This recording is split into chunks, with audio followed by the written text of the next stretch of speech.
Hello പ്രിയ സുഹൃത്തുക്കളെ, എല്ലാവർക്കും നമസ്കാരം. ഇത് തിരുവനന്തപുരത്തെ പ്രധാനപ്പെട്ട മത്സ്യഗ്രാമങ്ങളിലൊന്നായ പൂന്തുറയാണ് കേട്ടോ. അപ്പോൾ നമുക്കറിയാം, തിരുവനന്തപുരത്ത് ആകമാനം തീരശോഷണം സംഭവിച്ചുകൊണ്ടിരിക്കുകയാണ്. അതിൽ വലിയറ മുതൽ തെക്കോട്ട് നോക്കുകയാണെന്നുണ്ടെങ്കിൽ തീരം ഒട്ടുമില്ല എന്ന് നമുക്ക് പറയാം. അപ്പോൾ അങ്ങനെ പൂന്തുറ എന്ന സ്ഥലത്ത് കൊടുങ്കാറ്റ് മൂലമുണ്ടായ കടൽക്ഷോഭം കാരണം ഈ പുലിമുട്ടുകളൊക്കെ തകർന്നുപോയി. ഇപ്പോഴത്തെ സർക്കാരിന്റെ ഭാഗത്തു നിന്ന് ഒരു ഫണ്ട് അലോട്ട്മെന്റ് ചെയ്യുകയും ബഹുമാനപ്പെട്ട MLA മേൽനോട്ടത്തിൽ പുലിമുട്ടുകളുടെ മെയിൻ്റെനൻസ് വർക്ക് തുടങ്ങുകയും ചെയ്തു. അങ്ങനെ അത് ചെയ്തുകൊണ്ടിരുന്നപ്പോൾ ഒരു വലിയ കാലാവസ്ഥ വ്യതിയാനം വരികയും അതിന്റെ ഫലമായിട്ട് ഒത്തിരി കടൽക്ഷോഭം, അപ്രത്യക്ഷമായി വന്ന കടൽക്ഷോഭം കാരണം ഈ പുലിമുട്ടുകളുടെ മെയിൻ്റെനൻസിനെ കൊണ്ടുവന്ന ഒരു ക്രെയിൻ ടെട്രാപോഡുകൾ വെച്ച് ശക്തിപ്പെടുത്താനായിട്ട് ഉള്ള പണി ചെയ്തുകൊണ്ടിരുന്നപ്പോൾ ഈ കടൽക്ഷോഭം ഉണ്ടാകുകയും ഈ ക്രെയിൻ കടലിലോട്ട് തിരമാലകളിൽ പെട്ട് അവിടെ തന്നെ ഇരിക്കുകയും ചെയ്തു. അതിനെ തിരിച്ചെടുക്കാനുള്ള ഒരു സംവിധാനങ്ങളും ഇല്ലായിരുന്നു. പിന്നെ അങ്ങനെ ഏകദേശം 2 ആഴ്ചയോളം കാത്തിരുന്നതിന് ശേഷം അതിനേക്കാളും വലിയൊരു ക്രെയിൻ കൊണ്ടുവരികയും അതിനെ മുകളിലോട്ട് എടുക്കുകയും ചെയ്യുന്നു. അപ്പോഴത്തേക്കും ഈ ക്രെയിനിന്റെ പ്രവർത്തനം, അതായത് ഇനി ഈ ക്രെയിൻ പ്രവർത്തിപ്പിക്കാനേ പറ്റില്ല എന്നുള്ള ഒരു രീതിയിലായി. ഏകദേശം 2.5 കോടി രൂപ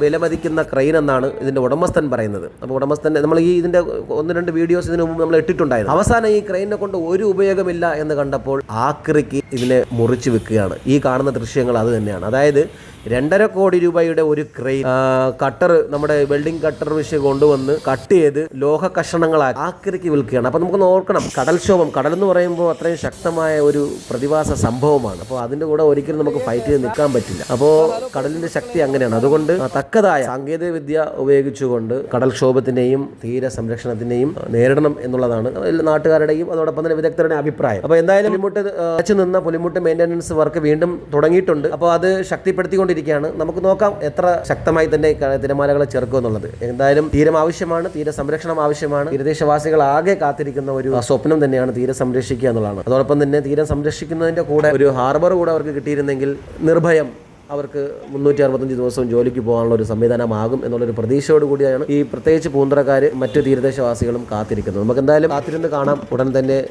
തീരദേശവാസികളുടെ സ്വപ്നം സാക്ഷാത്കരിക്കപ്പെടട്ടെ എന്ന് ആഗ്രഹിക്കുന്നു. നന്ദി. Thank you for watching coastal times 24.